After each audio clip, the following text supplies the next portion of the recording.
Hey guys, welcome back to another video. Today we're going to be talking about the top reasons we love Hogwarts Legacy, but before we talk about any of that, we gotta remind you guys to click the notification bell, click that subscribe button. If you haven't watched any of our other videos yet, go and watch those because they're magical, just like this game.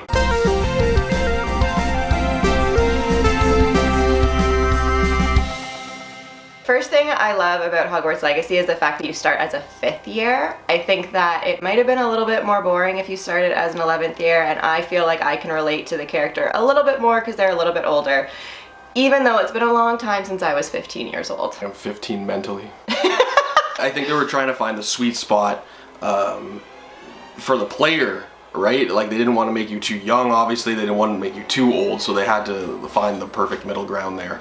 Yeah. Where you can still learn stuff and go to classes. Like, you're accepted as a 5th year, so you have to play catch up a bit and learn some of the basics as well, which is a good way of, you know, because you have to learn all the basic spells, like Lumos and... Alohomora. Yeah.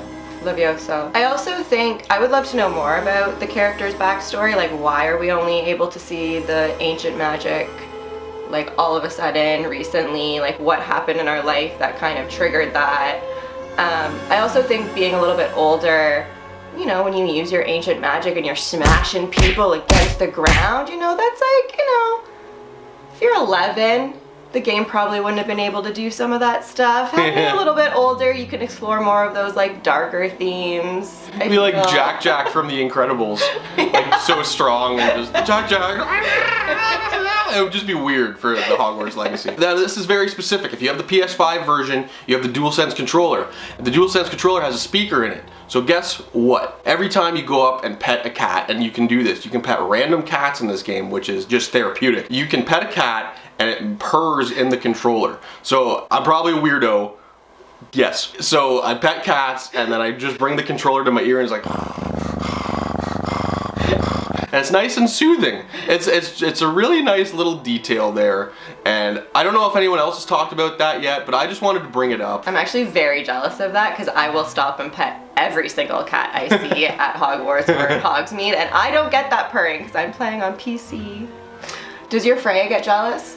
Does she hear the cat's purr and be like, what is happening? No, my cat doesn't hear the purring or anything. I don't know if she hasn't been in the room at the time, but I should experiment with that, and I should just be like, Freya, listen to the kitty. Yeah. Listen to the kitty, and hold up the controller and just be like, Dad, what are you doing? I pet all the cats because I'm wondering if there's like a secret achievement we can unlock where it's like, you pet 100 stray cats or whatever, good job.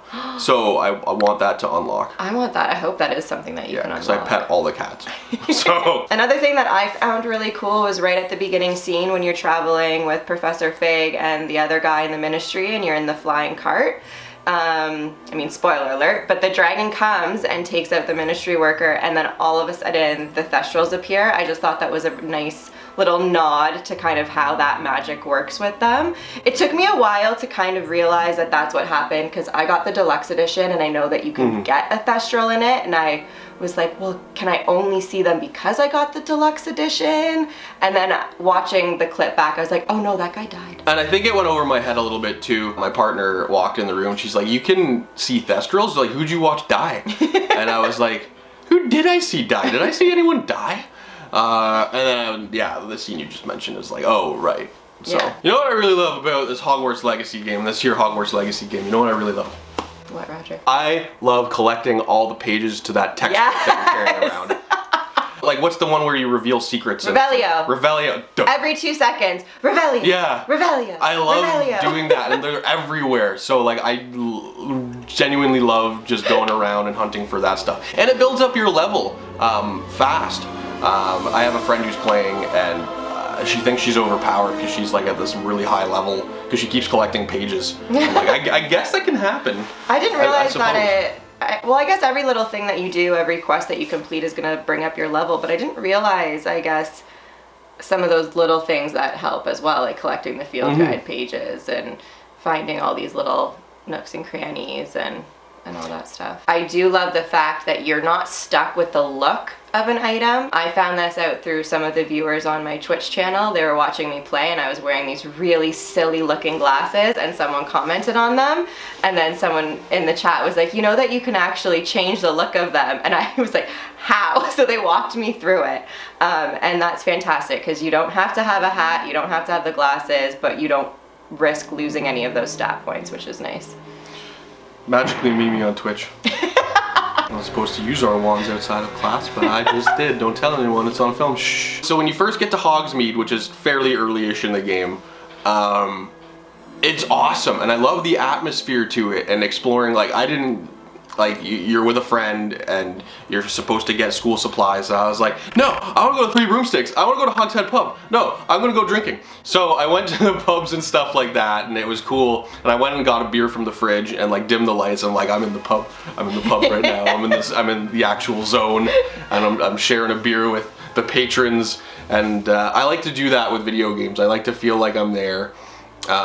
I could just wear a VR headset too, but sometimes I don't want to do that, and I don't have this game in VR, so shut up. If I'm in a cave or something, like I have a colored LED lamp, so like if it's dark blue, you turn it dark blue, and so if you're underwater, that works too. So I would really like. I'm also like, it's like the lighting. I'm a theme park fan. That's fair. I don't know. I like doing that stuff. So that's something I really like is I guess I'll say Hogsmeade. Did you know that sometimes it feels like all roads lead to Hogsmeade? No, I didn't, because I only took one road so far. Something. I didn't take It's something your character is going to say over and over. Oh, really? And over again in the game. Oh, okay. Sometimes it feels like all roads lead to Hogsmeade. I would The one prepare thing I myself did for really that. like about Hogsmeade though is, and what I like about this game, and something that I didn't necessarily get from the movies, is in my head, and I don't know why I thought this, but when I was reading the books in my head, I just felt like Hogsmeade was like one main street that had all the shops, and it was just like, you know, you entered, you walked down, you visited everything, you turned around. I know it's a village. I don't know why I just kind of assumed it was one street. I kind of like that it's not. It's a little hamlet or a little village. Exactly. And there's, you know, there's pedestrian housing there that you could just break into. There is. Yeah, they're all locked right now for me. I just feel like it really brings you into the world in a way that even the movies weren't able to do, because the movies only show you certain parts of the castle or certain parts of the grounds, but you get to explore everything in this game, and it really kind of just puts that visual in perspective for me, at least. I mean, I thought I had a good imagination, but apparently I don't. The Forbidden Forest is really awesome too. Have you gone into there yet? Oh no. Is that something I will love? Yes, the Forbidden Forest is probably one of my favorite places to explore, especially now I've unlocked the ability to start collecting fantastic beasts. So now I'm going to be able to actually approach them and get them into my knapsack. That's gonna be cool. Yeah. Cool. So I think that's probably one of my favorite areas to go into right now. I do want to talk about one character though. Okay. And this is a character that Roger has only been slightly introduced to currently. Yes. But I'm obsessed with this creature, and it's none other than Deke, the house elf. I think that he might be my favorite house elf of the Hogwarts history. He is so cute.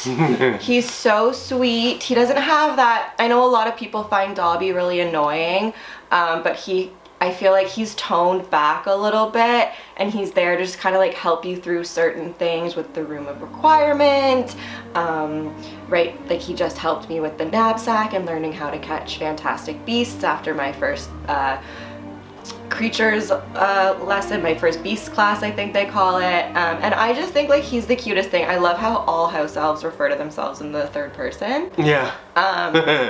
And I just think that he's absolutely adorable, and I am obsessed with him, and I need all the Deke merch. Like, and I don't know if anyone else feels this way about him, but he is just like the shining star in this game for me right now. Yeah, you know, are they going to have merch for this game? I need Funko Pops. Oh my gosh, if they have Funko Pops for this, I need one. There goes a paycheck. Roger needs a Deke Funko Pop! But yeah, guys, those are some of the reasons we're really enjoying Hogwarts Legacy right now. Again, Don't forget to hit that subscribe button, hit that notification bell, and if you've got a magic wand, please be careful with it because you're not supposed to use it outside of class. Let us know your favorite things about Hogwarts Legacy in the comments.